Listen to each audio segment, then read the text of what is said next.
E Deus disse a Noé: Saiam do barco, você, sua esposa, seus filhos e a esposa de cada um deles. E leve junto com você todos os animais que estavam em cativeiro, aves, mamíferos e criaturas que rastejam. Toda aquela riqueza de vida, de modo que possam reproduzir-se na terra. Olá, bem-vindos. Este é o comentário bíblico João 8:32. Imaginemos o seguinte cenário. Estamos trancados num barco de madeira há praticamente um ano. E não é um barco qualquer de cruzeiro, pois não? Claro que não, o espaço é minúsculo, o cheiro dos animais e daquele confinamento todo quer dizer, quase insuportável, a rotina é exaustiva, mas, de repente, a chuva para. O vento muda. A água começa finalmente a baixar e, ao olhar por uma fresta, a evidência é totalmente inegável. A terra está seca. Exato, a terra está seca. A porta de saída está ali, à distância de um empurrão, não é? Os nossos próprios olhos gritam que aquele pesadelo acabou. Mas, de forma absolutamente contraintuitiva, ninguém sai. A porta continua fechada. É fascinante. Pois é. E porquê? É exatamente esta paralisia aparente, este hiato entre o que os olhos veem e o que a mente decide fazer, que vamos dissecar neste estudo de hoje. E o nosso foco central será Gênesis 8, do versículo 15 ao 17.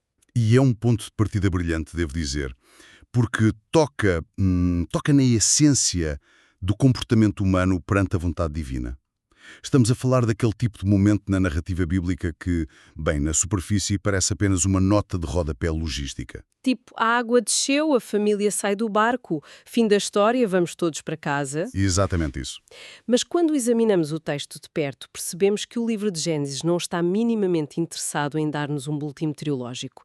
Está a oferecer-nos um tratado profundo sobre o tempo de Deus, sobre a nova criação e, fundamentalmente, sobre a anatomia da verdadeira obediência. Usar estas ideias com as reflexões teológicas de John Wesley e com os detalhes históricos e espirituais descritos por Ellen G. White na sua obra Patriarcas e Profetas. Fontes riquíssimas, sem dúvida. Muito. Porque, convenhamos, naquelas aulas de escola bíblica quando somos miúdos, a narrativa gasta 90% do tempo na construção da arca, não é? No desfile dos animais a entrar de 2 em 2 e na tempestade assustadora, a saída é tratada quase como os créditos finais de um filme. Pois uma mera formalidade. Mas a verdadeira tensão dramática não está apenas na chuva a cair. Está neste silêncio ensurdecedor depois de a chuva parar. E é no versículo 13 que essa tensão atinge realmente o pico. Concordo plenamente. O versículo 13 é fascinante pela forma metódica como descreve a ação de Noé. O texto diz que Noé removeu a cobertura da arca e olhou. E o que é que ele viu? A superfície do solo estava seca. Pensemos bem no impacto psicológico desta constatação. Não estamos a falar de um fim de semana chuvoso que finalmente deu tréguas. Estamos a falar de meses de confinamento num mundo que foi literalmente apagado do mapa. Uau! É um peso enorme. Sim. E a visão da terra seca deveria ser aquele gatilho automático para o desespero de abrir a porta e correr para a rua. E a evidência física estava lá. Estava completamente atestada pela observação humana. Mas repara, e aqui coloco-me no papel de quem lê este texto com um olhar, digamos, mais crítico. Não há aqui uma linha muito ténue, quase perigosa, entre aquilo a que chamamos uma fé madura e uma pura inação irracional? Como assim? Se a terra está seca, se o perigo físico da inundação passou, ficar ali sentado dentro de um barco a cheirar a animais durante mais semanas parece, à primeira vista, um total desperdício de tempo. A lógica humana gritaria que a inércia já não é santidade, é só teimosia ou medo de sair. Como é que o texto bíblico nos defende dessa leitura? Essa é, possivelmente, a objeção mais importante que podemos levantar hoje a este texto. A diferença fundamental entre a inação irracional e a obediência madura reside no mecanismo da autoridade. O relato do dilúvio estabelece desde o primeiro minuto que Noé não é o capitão do navio. Não no sentido tradicional do termo. Exato. Ele é um passageiro sob ordens estritas. A iniciativa pertence a Deus, a submissão pertence ao homem. Se Noé pedisse aberta a porta com base na sua própria avaliação topográfica da Terra, estaria a transformar uma missão divina num projeto de sobrevivência humana. Ele viu a Terra seca, mas subordina essa evidência ao cronograma da voz de Deus. Percebo perfeitamente. E isso leva-me a uma analogia que, pronto, talvez nos ajude a visualizar o peso desta subordinação. Imaginemos uma coisa mais corporativa. É como termos a luz verde num grande projeto na empresa. Certo, o orçamento está aprovado. Exato, orçamento aprovado, a equipa toda contratada, as portas do escritório destrancadas e toda a gente cheia de vontade de avançar, mas recusas-te a dar um único passo, a enviar um único e-mail oficial, porque a autorização verbal final do grande líder, do CEO, ainda não soou na sala. É uma excelente imagem. É o contraste absoluto entre o que os nossos olhos veem, que está tudo pronto, e o que a autoridade permite. A evidência visual não substitui o protocolo. A luz verde física não anula a necessidade da luz verde verbal. Essa analogia capta o mecanismo perfeitamente. O perigo de avançar antes do tempo ilustra bem o risco de agir fora do tempo estipulado, por muito que as condições pareçam ideais. E há um elemento no texto bíblico que reforça esta ideia de forma magistral. Qual? O silêncio. Durante todo o processo do dilúvio, desde que Deus deu as diretrizes de construção até a terra secar por completo, o livro de Gênesis não registra uma única palavra proferida por Noé. Zero. Espera. Zero. Nenhuma palavra. Nenhuma. Nenhuma queixa sobre o cheiro, nenhuma pergunta sobre a duração das águas, nenhum murmúrio sobre o tédio. Uau! Para quem vive numa cultura que exige reações imediatas a tudo, é chocante. Vivemos numa cultura onde temos de responder a e-mails na hora, dar a nossa opinião sobre a última notícia no minuto seguinte, partilhar pensamentos em tempo real. Somos viciados na resposta imediata. Pois somos. Este silêncio prolongado de Noé parece quase uma afronta à nossa forma atual de viver. Parece que somos alérgicos à espera calada. Somos, de facto. E muitas vezes confundimos esse silêncio com passividade. Mas repara, o silêncio de Noé é altamente ativo e intencional. Como assim, ativo? Ele envia o corvo, depois envia a pomba. Ele observa o ramo de oliveira, retira a cobertura, avalia a terra. Ou seja, ele está envolvido com a realidade física ao seu redor, mas recusa-se a deixar que essa mesma realidade dite o seu próximo passo moral. É uma espera disciplinada, no fundo. Muito pesada e disciplinada. E é precisamente por causa desse silêncio que o impacto do que acontece a seguir é tão estrondoso. Porque a grande questão é o que dita o fim da espera quando esse silêncio finalmente se quebra. Exatamente. E não é uma mera constatação meteorológica. A espera não termina com Deus a dizer, tipo, olhem, parece que o chão já não afunda. Quando chegamos aos versículos 15 e 16, deparamos com um mandato muito claro, imperativo. Sim, a palavra falada entra em cena. Deus quebra o silêncio e articula uma ordem estruturada em 3 verbos cruciais. Diz ele, saiam, levem convosco e reproduzam-se. A precisão verbal aqui parece querer dizer-nos algo muito para além do óbvio. Isto soa-me incrivelmente familiar. E deve soar, no texto hebraico, a escolha das palavras nunca é feita ao acaso para preencher espaço. Quando lemos verbos como reproduzam-se e multipliquem-se na terra, somos imediatamente projetados quase como um ricochete literário para as primeiras páginas da Bíblia. É claro, para o livro de Gênesis, logo no início. Exato. São os ecos exatos de Gênesis 1:28, um mandato original dado no Éden. O que o autor sagrado está a construir aqui é uma teologia de recomeço. O dilúvio não serviu apenas para limpar a tela. Foi um processo caótico de onde emerge uma ordem nova. Precisamente, tal como o Espírito de Deus pairava sobre o caos das águas no princípio da criação. Isso muda completamente a perspectiva. Quer dizer que eles não estão apenas a desembarcar como sobreviventes traumatizados a tentar reconstruir uma cabana com destroços. Estão literalmente a receber as chaves de um mundo novo. Estão a ser comissionados como a nova humanidade. É uma visão grandiosa. Aqui a arca não foi apenas um cofre de sobrevivência, foi o útero de onde nasce um mundo recriado. Essa imagem do útero é bastante apropriada para descrever o peso teológico da saída. E para aprofundarmos a riqueza desta narrativa, temos de olhar para a raiz do verbo usado quando Deus diz, saiam da arca. E o que diz o original hebraico aí? A palavra é yatsa. É um verbo de movimento que denota avançar, emergir, ir para fora, Mas a sua importância só se torna colossal quando percebemos onde é que este mesmo verbo ganha o seu maior destaque em toda a história bíblica. Na teologia chama-se a isto um paralelo tipológico, não é? Mas na prática é como se o autor estivesse a usar a mesma banda sonora para duas cenas completamente diferentes para nos dizer às escondidas que estas duas histórias são sobre a mesmíssima coisa. Exatamente essa ideia. Então, qual é essa outra grande cena onde o verbo yatsa entra em ação? Entra no livro do Êxodo. Yatsa é o verbo central usado nos capítulos 12 e 13 para descrever a saída de Israel do Egito, a grande libertação da escravidão. E porquê focar neste detalhe hebraico? Porque muda a forma como entendemos a intenção de quem compilou o texto. Certo, porque os primeiros a ouvir esta história foram os israelitas. Sim, o povo de Israel no deserto, depois de ter fugido do faraó. Claro, faz todo o sentido. Para o povo que vagueava no deserto, ouvir a história de Noé não era apenas ouvir uma lenda sobre um homem antigo e um barco. Quando lhes era lido que Noé saiu Yatsá da arca, atravessando as águas do julgamento, com a mesma palavra usada para a sua própria saída do Egito, atravessando as águas do Mar Vermelho, isso mudava tudo. Mudava por completo a sua autoperceção. Mostrava-lhes que o seu êxodo não era um acidente político, era parte de um padrão divino milenar de redenção. A mensagem subjacente era clara. O mesmo Deus que tirou Noé de um mundo de violência para lhe dar uma terra limpa é o Deus que vos tirou da violência do Egito. Para vos dar uma terra prometida. Exato.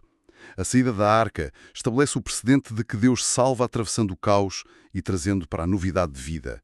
Exige em ambos os casos que o povo espera a ordem divina para marchar. É fascinante como um único verbo liga o arco narrativo de toda a Escritura. Mas há um detalhe neste mandato de saída que sinto que passa muitas vezes despercebido, talvez pela nossa tendência em focar-nos apenas na parte humana da história. Que detalhe! A ordem de saída não foi exclusiva para Noé e a família.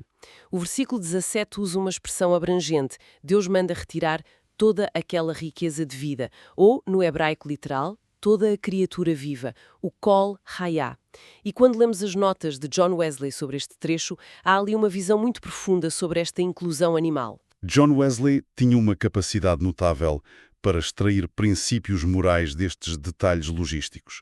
O que é que ele nota de tão vital aí? Wesley argumenta que seria muito fácil para nós olharmos para aqueles milhares de animais na arca apenas como um farto, tipo uma necessidade utilitária para repovoar a cadeia alimentar, um problema de limpeza gigantesco que deu dores de cabeça durante meses. Sem dúvida. A logística devia ser um pesadelo. Pois. Contudo, Wesley destaca que a menção explícita de Deus aos rebanhos, às aves e até às criaturas que rastejam pela terra revela a imensidão da misericórdia do Criador. Deus cuida, zela e planeia o futuro, mesmo daquelas espécies que nós consideraríamos insignificantes ou menos úteis. Isso contraria totalmente a nossa visão utilitarista, não é? O ser humano tem a tendência de valorizar a criação apenas na medida em que ela o serve. O boi tem valor porque puxa o arado, a ovelha por causa da lá. Mas o mandato abrange toda a criatura. Independentemente do benefício logístico. Exatamente. O que o Wesley está a sublinhar com inteira razão bíblica é que a obra do Criador tem um valor intrínseco. A misericórdia divina não é antropocêntrica ao ponto de descartar o resto do ecossistema. Deus é o guardião de toda a riqueza de vida. E essa noção de que Deus é o guardião ajuda-nos a introduzir uma peça fundamental na engrenagem desta história. Uma peça trazida pelos escritos de Ellen G. White no livro Patriarcas e Profetas. Ah, sim, esse detalhe é fascinante. Nós tendemos a imaginar a entrada dos animais na arca como uma cena de pânico agropecuário extremo, tipo o Noé a correr de um lado para o outro a tentar arrebanhar leões e a impedir que as lebres fossem comidas antes de a porta fechar. Mas a White explica que a organização não foi humana. Pois não, ela descreve que os animais foram encaminhados para a arca guiados por anjos santos. Exato. E por que focar neste detalhe dos anjos? Como é que isso transforma a nossa compreensão do relato? Transforma porque muda a nossa visão do que era a arca. A arca não era um zoológico improvisado gerido pelo desespero de 8 humanos exaustos. Era um pedaço do Éden original temporariamente preservado e administrado por uma ordem celestial. A logística humana falharia inevitavelmente. Claro que sim. A providência divina, através dos anjos, garantiu a paz num ambiente que deveria ser impossível de manter. E essa providência ativa é o fio condutor que liga o princípio ao fim da viagem. É uma simetria lindíssima, porque repara nisto, no capítulo 7, versículo 16, o texto faz questão de dizer que, após todos entrarem, foi o próprio Deus quem fechou a porta por fora. Exatamente. Não foi Noé quem trancou a fechadura para se proteger. Foi Deus quem selou a cápsula. Logo, faz todo o sentido arquitetónico e teológico que, agora no capítulo 8, não seja Noé a empurrar a porta por dentro. Apenas quem tem o poder e a autoridade para selar a arca tem o direito de ordenar a sua abertura. O mesmo Deus que protege no isolamento é aquele que comanda a libertação. Essa simetria é a espinha dorsal do argumento teológico da passagem. Quem cela, liberta.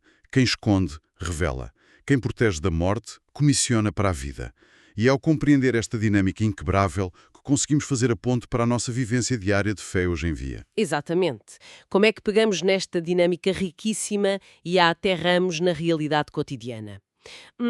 Vamos tentar traduzir o conceito da terra seca e da porta fechada para hoje, porque os princípios contidos aqui são extremamente práticos para quem acompanha esta análise. Bem, a aplicação prática desta passagem exige uma reflexão quase desconfortável sobre o que orienta as nossas decisões. A grande lição que retiramos de Noé é a capacidade de discernir entre uma oportunidade visível e um mandato divino. É muito fácil confundir as duas. Facílimo. Na nossa vida, passamos frequentemente por períodos de dilúvio, crises profissionais, turbulências familiares, transições difíceis onde somos forçados a recolher-nos.